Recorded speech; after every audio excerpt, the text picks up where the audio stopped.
बोलिए आदिनाथ भगवान की जय। परम पूज्य ग्रंथ करतार आचार्य श्री कुंद कुंद देव स्वामी की जय। परम पूज्य तपस्वी सम्राट आचार्य गुरुदेव 108 सन्मत सागर जी गुरु महाराज की जय। परम पूज्य परंपराचार्य श्री 108 श्री सौभाग्य सागर जी गुरु महाराज की जय। अहिंसामयी विश्व धर्म की जय।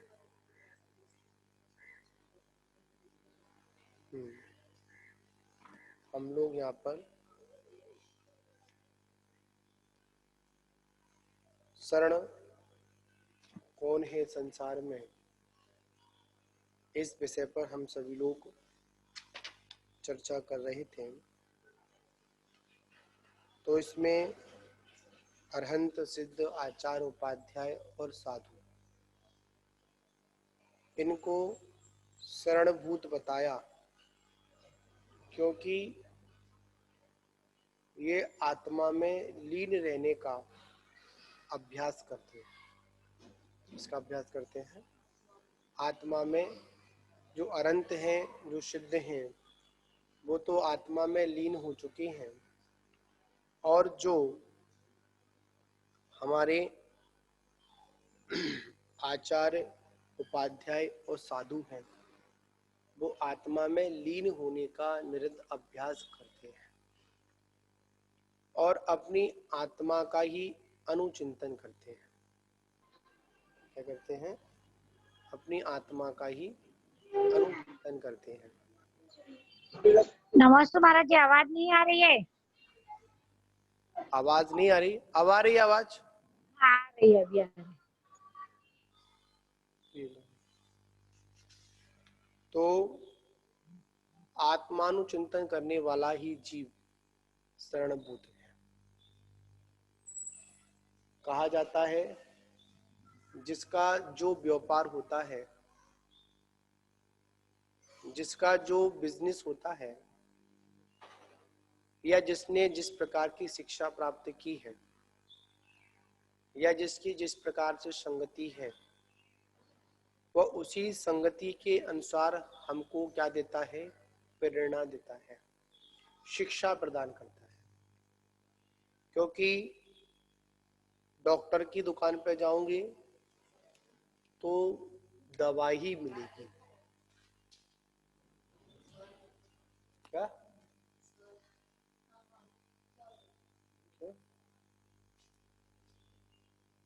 और अगर हम किसी परचूनी की दुकान पर जाते हैं तो वहां पर मिर्च मसाले ही मिलते हैं, और जहां पर हम हीरे जवाहरात की दुकान पर जाते हैं तो वहां क्या मिलता है? हमको हीरे जवाहरात ही मिलते हैं। उसी प्रकार जिसके पास जो वस्तु है, जिसके पास में जो वस्तु है, उसको वही वस्तु मिलती है। क्या? जिसके पास में वस्तु है, उसको वही वस्तु प्राप्त होती है, या वहां से वही वस्तु मिलती है। और जिनके पास में जो वस्तु ही ना हो, जिनके पास में जो वस्तु ही ना हो, तो वो आपको क्या वस्तु प्रदान करा सकते हैं? कुछ भी नहीं करा सकते हैं। जिन्होंने आत्मा की शरण ली है, वही आत्मा के विषय में बता सकते हैं, या वहां तक पहुंचाने का मार्ग दर्शा सकते हैं। और जो उस मार्ग पर चले ही नहीं है, तो वो हमको आत्म तत्व की बात नहीं करा सकते। जो आत्मचिंतन का विषय है, आत्मदर्शन का विषय है, उसमें पंच परमेष्टि को ही लिया। इनको लिया, पंच परमेष्टि को ही लिया। पंच परमेष्टि को लेने का मात्र एक ही कारण था, क्योंकि वह रत्नत्रय की साधना करते हैं। की साधना करते हैं? रत्नत्रय की साधना करते हैं। और जो रत्नत्रय की साधना करते हैं, वही आत्म चिंतन कर सकते हैं या आत्म दर्शन कर सकते हैं।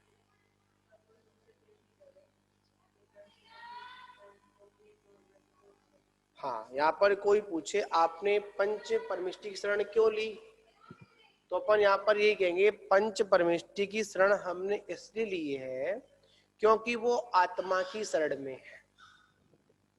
क्या? आत्म शरण में है, आत्म चिंतन करते हैं। क्या करते हैं?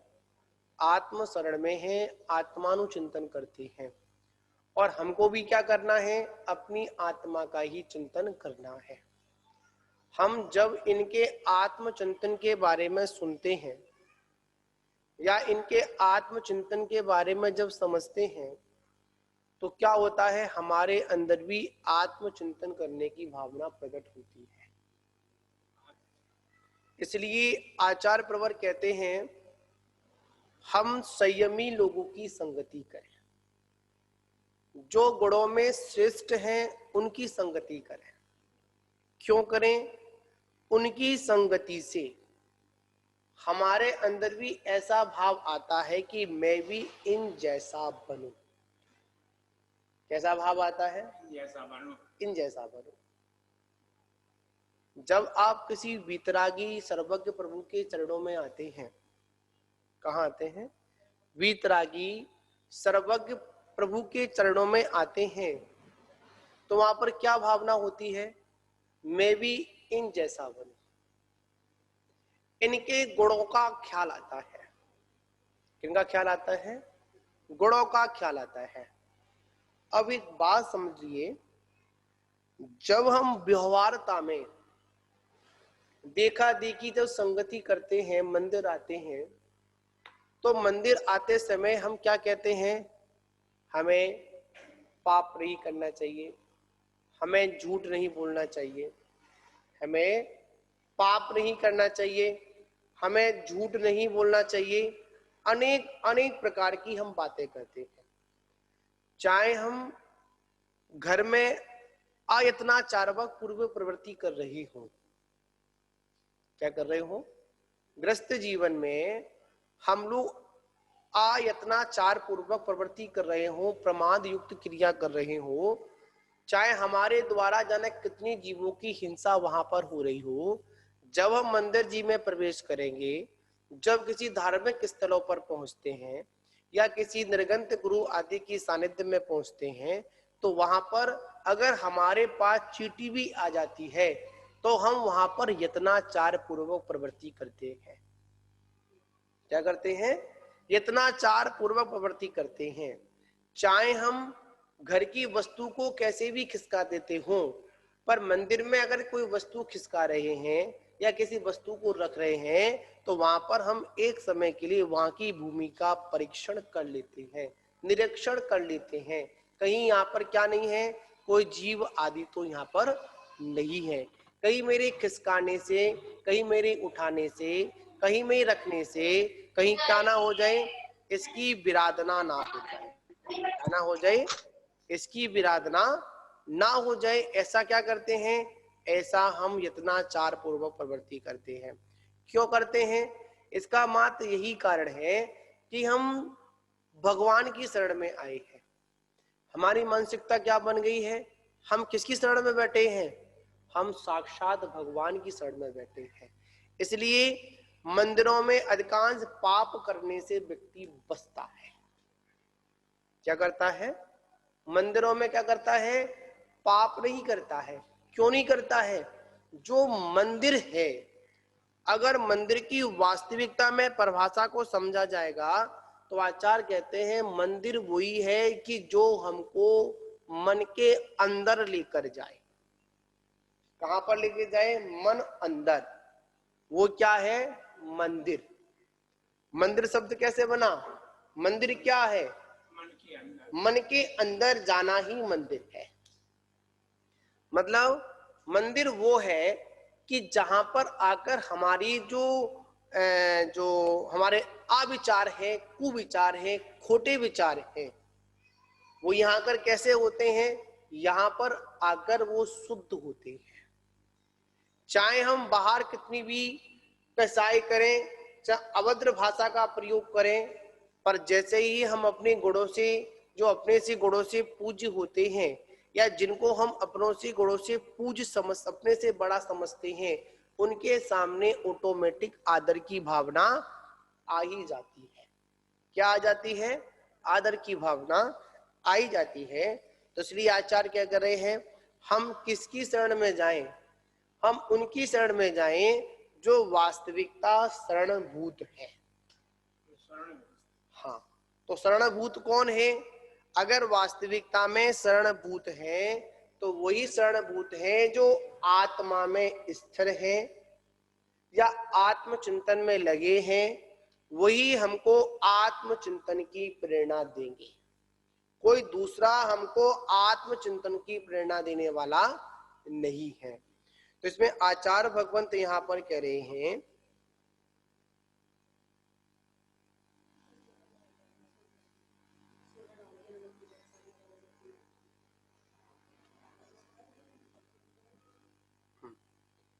इसलिए वे आत्मलीन या आत्म प्रतिष्ठित ही है। इसलिए कौन? आत्मा में लीन है या आत्मा में प्रतिष्ठित है। पूर्वोक्त रीति से अरहंत, तीर्थंकर व सिद्ध ये सभी आत्मा का ही साक्षात करते हैं। कौन करते हैं? अरंत हुए और सिद्ध हुए, यही आत्मा का साक्षात्कार करते हैं। क्या करते हैं? यही आत्मा का साक्षात्कार करते हैं। अन्य कोई दूसरे, मतलब यहाँ पर अनंत परमेष्टि और सिद्ध परमेष्टि ही साक्षात्कार करते हैं। कोई दूसरा व्यक्ति साक्षात्कार करने में सामर्थ्य नहीं रखता है। ठीक है ना?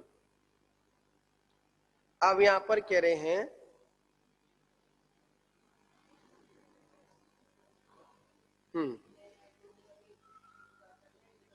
सुन भाई ना, तो यहाँ पर कह रहे हैं केवली भगवान समस्त शास्त्र, केवली भगवान समस्त पदार्थों को देखते व जानते हैं। यह व्यवहार से कथन है। किससे कथन है? केवली भगवान सभी को जानते हैं, सभी पदार्थों को जानते हैं, सभी पदार्थों को देखते हैं। ये कथन किससे है? ये कथन व्यवहार से कथन है। किससे कथन है? व्यवहार से कथन है। और निश्चय में देखा जाए तो केवली भगवान अपनी आत्मा के अलावा किसी को नहीं जानते। क्या नहीं जानते? अलावा किसी को नहीं जानते हैं। व्यवहार में, हाँ, ये सारा विषय व्यवहार का विषय है। वास्तविकता में देखा जाए तो केवली भगवान अपनी आत्मा के अलावा किसी को नहीं जानते हैं। केवल यानी इसमें कह रहे हैं परमार्थता, परमार्थता तो केवली, केवल यानी नियमतः निज आत्मा को ही देखते व जानते हैं। किसको जानते हैं? निज आत्मा को ही देखते हैं और जानते हैं। इसके अलावा और वो किसी को भी ना देखते हैं और ना वो जानते हैं। ऐसा नियम सार ग्रंथ में कहा है आचार्य कुंद कुंद देव स्वामी ने। है? देखिए, अगर वो आपको देखेंगे, आपको जानेंगे, तो उन्हें क्या मिलेगा? कुछ नहीं मिलेगा। झंझट मिलेंगे, संक्लिष्टता मिलेगी। कहीं ना कहीं क्या होगा? संक्लिष्टता आई जाएगी। कहीं ना कहीं वो कैचिंग पावर उसमें पकड़ी लेगी उसको। तो इसलिए आचार्य ने क्या कहा कि अगर केवली भगवान किसी को जानते हैं तो किसको जानते हैं? अपनी ही आत्मा को जानते हैं और इसके अलावा किसी को भी ना जानते हैं और ना देखते हैं। व्यवहार से कथन है, बस व्यवहार से कह दिया है। यथार्थ में अपनी आत्मा को ज्ञाता दृष्टा, हाँ, बस अपनी आत्मा को, बस इसके अलावा किसी के पदार्थों को, संसार में जितने भी पदार्थ हैं उन सभी पदार्थों को ना देखते हैं और ना वो जानते हैं, मात्र अपनी आत्मा को ही जानते हैं। और ये कथन आता है कि केवली भगवान सभी को जानते हैं, ये व्यवहारने से कथन है, समझने के लिए कथन है। यथार्थ में तो केवली भगवान किसी को ना जानते हैं और ना किसी को जानना चाहते हैं। मोक्ष प्रावर्त की टीका में कहा है, क्या कहा है? तो कह रहे हैं केवलेते सेवते निजात्मनि एकलो ली भावेन तिष्ठति इति केवलः। तो कह रहे हैं केवल वो ज्ञान है, केवल वो ज्ञान है जो निज आत्मा में ही तन्मय होकर स्थित होता है। अपनी आत्मा में तन्मय हाँ, हो जाता है। केवल क्या है? केवल में मात्र एक ही शब्द है, मात्र अपनी आत्मा। कौन सी आत्मा? अपनी ही आत्मा, दूसरे की आत्मा नहीं। यहाँ पर अपनी भी नहीं लिया, यहाँ पर लिया निज आत्मा। जो स्वयं की आत्मा है उसमें अगर वास्तविकता, अगर केवल की परिभाषा करें, केवल वो ज्ञान है, केवल वो ज्ञान है जो निज आत्मा में ही तन्मय होकर स्थिर होता है। क्या होता है? स्थिर होता है। इसके बाद में आचार्य भगवंत प्रवचन सार की तत्व प्रदीपिका टीका में भी अमृत चंद जी ने कहा है, तो कहा है तत्व प्रदीपकाया चा कहा है भगवान केवलस्य आत्मना आत्मना आत्मनात्म आत्मा आत्मनात्मनि सा चेतसा केवली। तो कह रहे हैं, हम बता रहे इसमें, जो कह रहे हैं केवली, केवल ज्ञान। कौन सा ज्ञान? केवल ज्ञान आत्मा को आत्मा द्वारा आत्मा में विदिता है, इसलिए वो केवली है। यहाँ पर केवली की क्या परिभाषा बताई? केवली कौन है? केवली भगवान कौन है? तो यहाँ पर कह रहे हैं केवल ज्ञान आत्मा को, जो केवल ज्ञान है वो आत्मा को आत्मा के द्वारा, किसके द्वारा? आत्मा के द्वारा आत्मा में वेदता है, इसलिए वो केवल ज्ञान है। वहां पर किसी का भी सहारा नहीं है। केवल माने सिर्फ एक, मतलब सिर्फ क्या? मतलब जो है वो, मतलब क्या कह रहे हैं? केवल का मतलब क्या होता है? जो है सो है। यहाँ पर तो केवल ज्ञान आत्मा को आत्मा द्वारा आत्मा में वेदता है, इसलिए वो केवली हैं। इसलिए वो कौन है? इसलिए वो केवली हैं। इस प्रकार ये सिद्ध हुआ कि सभी परमेष्टि शुद्ध आत्मा के आराधक हैं। जितने भी परमेष्टि हैं वो किसके? शुद्ध आत्मा के आराधक हैं, या शुद्ध आत्मा में स्थित प्रतिष्ठित हैं, या वे शुद्ध आत्म स्वरूप होते हैं। वस्तुतः आत्मा में ही अंतरंग, बहिरंग, बहिरंग, अंतरंग और परमात्मा, ये तीन भेद किए गए हैं। आत्मा के कितने भेद हैं? तीन भेद हैं। अंतरंग एक बहिरंग आत्मा, एक अंतरात्मा और एक परमात्मा। ये किसके भेद हैं? ये आत्मा के ही भेद है। मतलब आत्मा, ये तीन किसके हैं? आत्मा में। इसमें अनंत और सिद्ध ये परमात्मा है। कौन? जो अनंत हैं, जो सिद्ध हैं, वो कौन है? वो परमात्मा है। आचार्य उपाध्याय साधु, आचार्य उपाध्याय साधु, ये क्या है? अंतर आत्मा है। कौन सी आत्मा है? अंतर आत्मा है। इस तरह सभी परमेष्टि आत्म तत्व के ही शुद्ध, आत्म तत्व के ही शुद्धता में तारतम्य की दृष्टि से भेद है। इसलिए सभी परमेष्टि आत्मस्थ, आत्म प्रतिष्ठित हैं। मतलब जितने भी परमेष्टि हैं सब कैसे हैं? सब आत्मा में ही प्रतिष्ठित हैं, आत्मा का ही ध्यान करते हैं और किसी का ध्यान नहीं करते हैं। आचार्य कहते हैं अगर इस संसार में अगर ध्यान करने योग्य अगर कुछ है तो वो क्या है? पवन जी क्या कह रहे हैं? अगर इस संसार में अगर ध्यान करने अगर कुछ है तो वो क्या है? मात्र मेरी आत्मा। इसके अलावा कुछ भी ध्यान करने योग्य संसार में है ही नहीं है। वो भी किसकी आत्मा? अपनी निज आत्मा।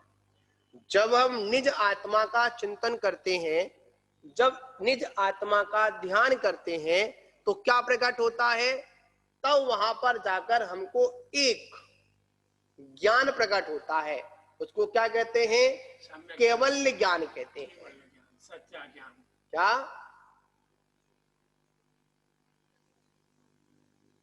जब हम अपनी आत्मा में स्थिर होते हैं, कहां पर होते हैं? जब हम अपनी आत्मा में स्थिर होते हैं तब तो क्या प्रकट होता है? सिर्फ एक ज्ञान प्रकट होता है। उसे क्या कहते हैं अपन? केवल ज्ञान कहते हैं।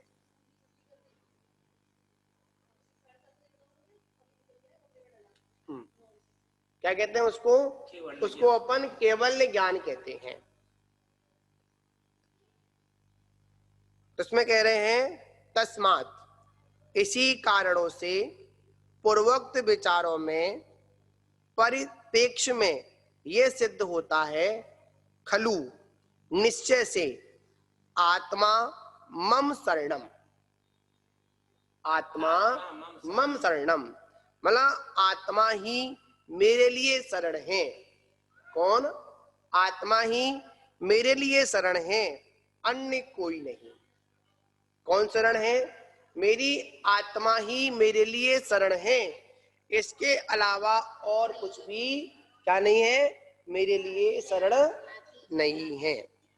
ये आत्मा पद से शुद्ध निर्विकार चिद रूप आत्मा का ग्रहण करना चाहिए। यहाँ पर क्या करना चाहिए? यहाँ पर आत्म पद से क्या करना चाहिए? शुद्ध निर्विकार चिद रूप आत्मा को ही ग्रहण करना चाहिए। अन्य आत्मा का क्या नहीं करना चाहिए? यहाँ पर ग्रहण नहीं करना चाहिए। तो यहाँ पर क्या कह रहे हैं? अपनी आत्मा का ही ध्यान करो। किसका ध्यान करो? अपनी आत्मा का ही ध्यान करो और किसी के ध्यान करने की आवश्यकता नहीं है। अब यहाँ पर कहा जाता है आप सामायिक में बैठे, कहाँ बैठे? आप सामायिक में बैठे तो किसका चिंतन करें? अपनी आत्मा का चिंतन करें। मेरी आत्मा कैसी है? सबसे पहले यही प्रश्न उठना चाहिए, मेरी आत्मा कैसी है? मेरी आत्मा का स्वरूप क्या है? तो आचार्य कहते हैं तुम्हारी आत्मा बिल्कुल चिदानंद में है, आनंद में है, निर्विकारी है। आत्मा में रंच मात्र भी कसाय भाव नहीं है। क्या नहीं है? आत्मा में क्या नहीं है? कसाय भाव नहीं है। आत्मा में क्या नहीं है? आत्मा में मोह अवस्था नहीं है। आत्मा आपकी ज्ञान में है, दर्शन में है, आनंद में है। ऐसा क्या करें? चिंतन करें। जब ऐसे चिंतन में जब कोई विकल्प उठे, कोई संशय पैदा हो तो क्या करें? वहां पर पंच परमेष्टि के गुणों से अपने गुणों का मिलान करें। क्या करें? पंच परमेष्टि के गुणों से क्या करें? अपना मिलान करें। अपना मिलान कैसे करें? ये इनके गुण प्रकट हो चुके हैं और मेरे गुण अभी प्रकट नहीं हुए हैं, तो मेरे को अपने गुणों को कैसे प्रकट करना है? अपने गुणों को कैसे प्रकट करना है? कैसे प्रकट करना है? जैसे आचार्य कहते हैं कि जैसे किसी का राइटिंग खराब होता है तो उसे क्या देते हैं? उसको सुलेख करने देते हैं, उसको कॉपी करने देते हैं। क्या देते हैं? जैसे हम कोई सुलेख लिखते हैं, लेख लिखते हैं तो क्या करते हैं? इसकी कॉपी करते हैं, अक्षरों को मिलान करते हैं। जैसे कॉपी चेक होती है तो क्या करते हैं? एक तो आंसर शीट होती है जो क्लियर होती है, एक तो पेपर ऐसा होता है जिसके सारे उत्तर लिखे होते हैं, और एक कॉपी कहां से आती है? एक कॉपी वहां से आती है जो भी परीक्षार्थी है, जिसने परीक्षा दी है। तो चेक कैसे की जाती है? इसमें देखते, इसमें देखते, इसमें देखते, इसमें देखते हैं। अभ्यास कैसे होता है? कभी इसमें देखते हैं, इसमें क्या लिखा है, इसमें क्या है। उसके बाद जब हमको अभ्यास हो जाता है तो हमको आंसर शीट की आवश्यकता नहीं पड़ती है।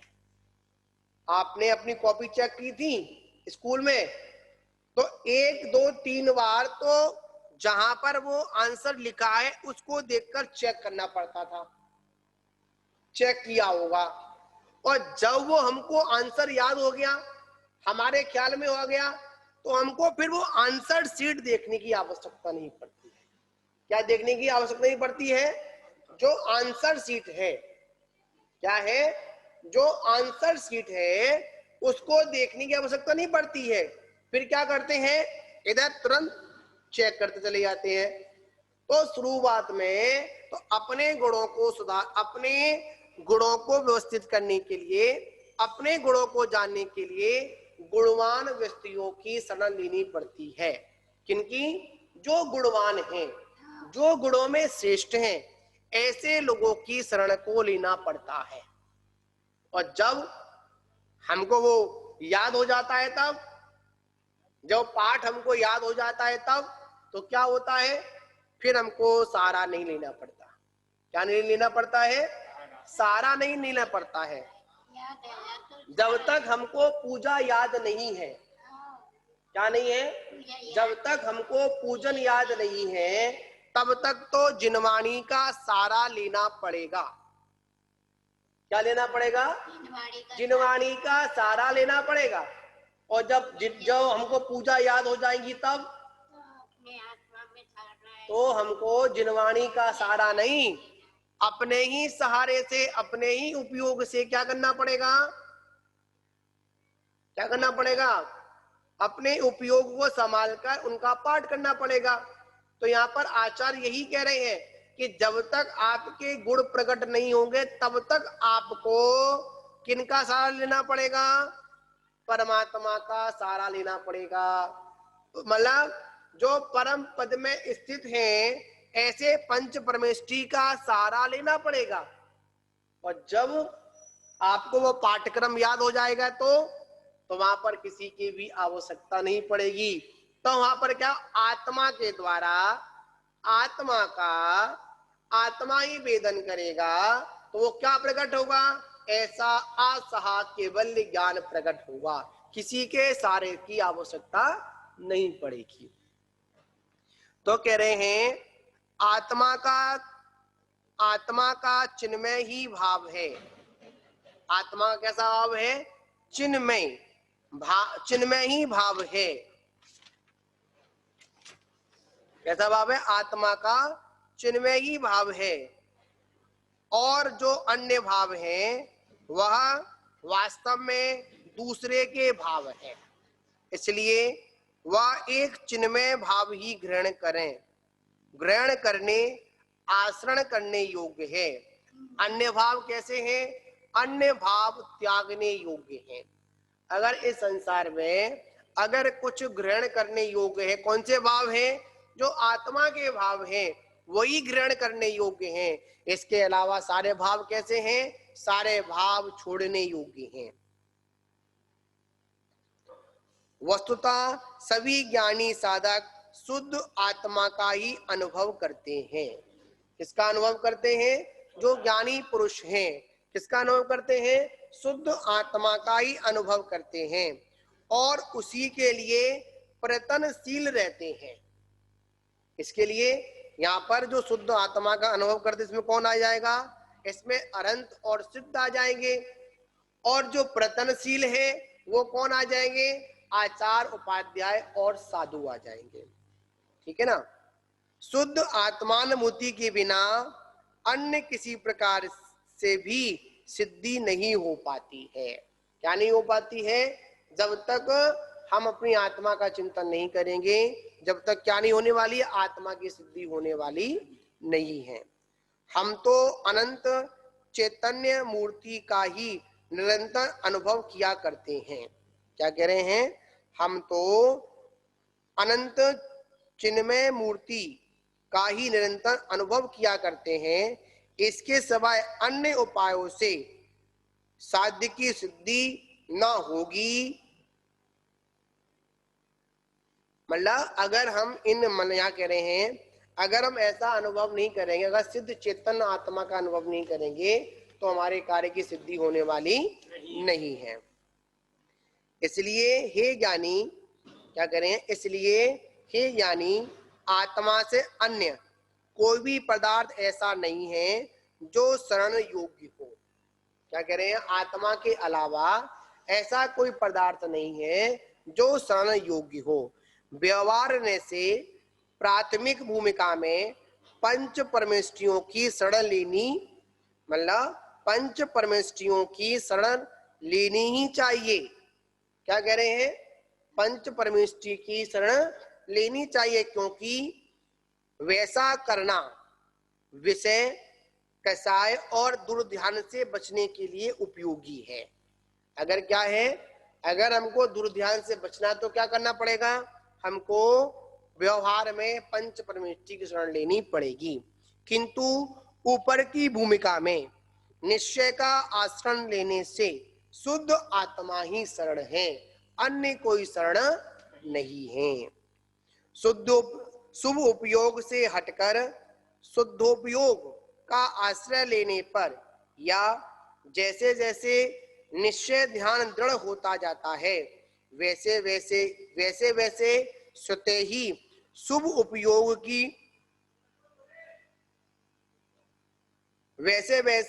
स्वतः ही शुभ उपयोग की प्रवृत्ति विलीन होती जाती है। इसलिए निज शुद्ध आत्मा की ही शरण लेना ही श्रेष्ठ है, उसके लिए ही पुरुषार्थ करना चाहिए। ये गाथा का सार है। पवन जी, इसमें एक बड़ी महत्वपूर्ण बात कही, आपने सुना होगा, जैसे जैसे हमारा जो निश्चय जो ध्यान है, जो आत्मा का ध्यान है, जैसे जैसे दृढ़ होता जाता है, जैसे जैसे मजबूत होता जाता है, वैसे वैसे जो शुभ उपयोग है, कौन सा उपयोग है?